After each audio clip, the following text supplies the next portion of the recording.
Hello everyone, welcome back to Sourcefy YouTube channel. So today in this video we are going to continue our web development series. So here you can see we have done till this portion. Like if we click on this explore button, then there a blog section will be open. So for today what we are going to do is that if I am scrolling, you can see the top bar is also moving with the scroll. Okay, so we want to fix it. For that what we can do, just this will be a small video but a important video. Okay, so now here what we can do, like in index.html you can see what is the code for the top section or top bar was this. Okay, so we have to fix this section. So for that at first we have to get the access or access this section through its class. Okay, top. So this CSS was linked to it. Okay, now here you can see it is already accessed by ID. So here what you have to do to fix it, just give a property called position and then fixed. Okay, we have to use this property. Now there will be a problem like this. Okay, it is now shrinking. We want that this will be like the previous okay, previously manner. Okay, so for that what we can do, we have to just increase the width.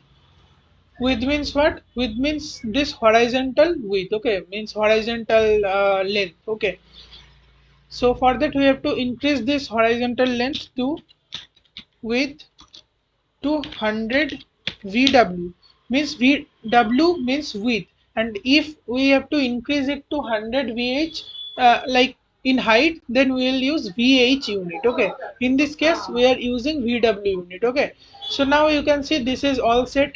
Now here you can see another problem, that this card are like this is overlapping the card. So for that what we can do, we have to just give some padding on the top of these cards. So for like top of this section more correctly. So for that what we can do, at first we have to access the section where the cards are. So this is the section. Okay, this is the blog section. Okay, now we have to access this blog section through its class, which is blog section. Okay, now let's go to the linked CSS. Here you can see like yeah, here you can see we have already accessed it. So we have to just give a padding. Okay, padding of like I am giving 2 rem. Now you can see this is all fixed. Okay, so that this is the process how we can fix this type of problems. So although this is a short video, but this is very important. Okay, here you can see also this is responsive. Now if we go to the explore, click on the explore button, this is not fixed. So now this is your homework, that you have to fix it like the previous one. Okay, and avoid the overlapping also. So that's all for today. This is a small video, I know, but this is very important and you are going to use it in every project. Okay, so that's all about this. If you have not watched our previous videos, you can definitely go to our channel and then web development playlist, and from there you can see our previous videos. Thank you for watching. If you have any problem, you can comment down. Thank you.